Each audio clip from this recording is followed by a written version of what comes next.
شعله روشن روشن روشن.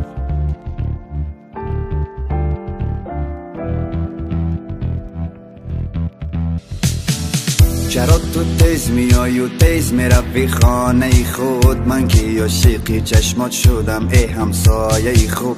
تو مثل پرنده ای پل میزنی روی دلم، هر روز نگاه میکنم کی میبرای از لانه خود. ای خدا چی شد با من مگر شدم دیوانه؟ ای خدا چی شد که من دیدم چونین پروانه؟ از دوری ها نظارتش میکند چشم دلم، تا نداند که دارد مرا همسفر همسایه.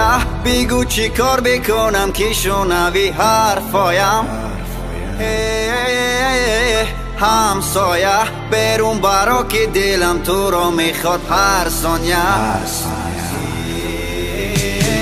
دیوانه تر میشم من، دیوانه تر با ماه نظر میکنم و ماه زی من هزار. بیگانه تر میشم من، بیگانه تر وقتی که دور میروی دور میشوی تاجی سرم. دیوانه تر میشم من، دیوانه تر با ماه نظر میکنم و ماه زی من هزار. بیگانه تر میشم من، بیگانه تر وقتی که دور میروی دور میشوی تاجی سرم. تاجی سرم همسایه.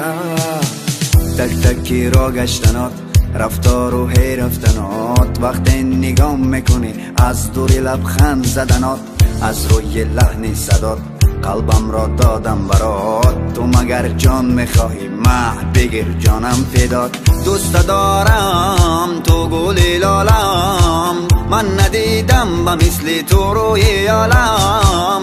این زمان کارش را کرد، او را از من جدا و مرا با غم مبتلا کرد. همسایه تو مگر کوری که نمیبینی دردهایم؟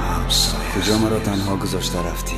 همسایه تو ترک این کوچه کردی و ماندی تنهایم. یعنی دیگر بر نمیگردی؟ دیوانه تر میشم من، دیوانه تر با ماه نظر میکنم و ماه زی من هزار. بیگانه تر میشم من، بیگانه تر وقتی که دور میروی دور میشوی تاجی سرم. دیوانه تر میشم من، دیوانه تر با ماه نظر میکنم و ماه زی من هزار. بیگانه تر میشم من، بیگانه تر وقتی که دور میروی دور میشوی تاجی سرم. تاجی سرم همسایه.